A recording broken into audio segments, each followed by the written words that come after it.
El 5 de novembre de 2013 es va anunciar el primer tancament d'una televisió pública a l'estat espanyol. El País Valencià s'ha convertit en l'única comunitat espanyola amb una llengua pròpia que no compta amb un ens públic de comunicació. Una decisió de tal magnitud no es va prendre en llibertat i diàleg a les Corts, sinó al Palau de la Generalitat i com a conseqüència de la nul·litat de l'expedient de regulació que pretenia acomiadar el 76% de la plantilla de Radiotelevisió Valenciana. Segons el president Alberto Fabra, la sentència feia impossible el manteniment de l'ens públic i, per tant, no tenia una altra opció que tancar-la. Aquesta decisió, no obstant, ha costat almenys el doble dels diners que s'esperava i, per tant, aquesta raó econòmica queda difuminada entre altres motivacions. Mira, el principal motiu, encara que ells vulguin disfressar-ho de la crisi econòmica i tots els problemes econòmics que n'hi havia, el principal motiu és que les càmeres de repente se van girar contra ells. Això és l'explicació oficial, pot ser hi ha d'altres ocultes, però l'explicació oficial és la interessant. Jo crec que la raó real és una decisió política presa personalment per Alberto Fabra, que a banda de ser errònia i injusta, jo crec que ha estat motivada per interessos partidistes, no precisament valencians, sino desde Madrid.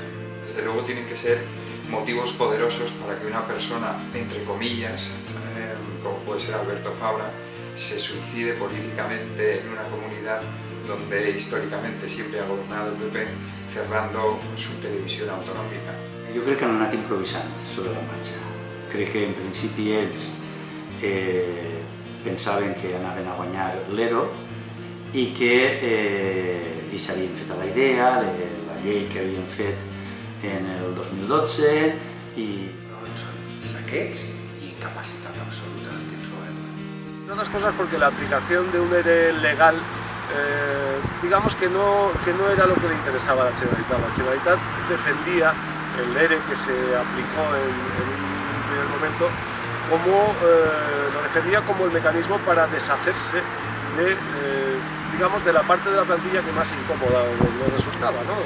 Crec que la raó fonamental és que en algun moment el Partit Popular no volia acceptar una victòria laboral dels treballadors contra una decisió que havien pres ells de privatitzar al màxim la televisió pública de València.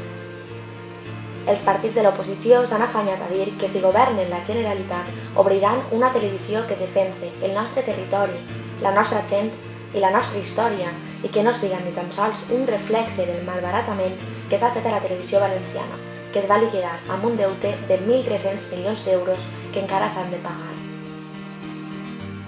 La manera ràpida i sense planificar en la que s'ha gestionat l'extinció de l'ens podria dificultar, a més, la seva reobertura de cara a les pròximes eleccions. Foren molts els valencians que eixiren al carrer per a demanar al govern que no tancara Canal 9. Les manifestacions encara continuen i els treballadors han posat en marxa una iniciativa legislativa popular per a portar a les Corts Valencianes una nova televisió.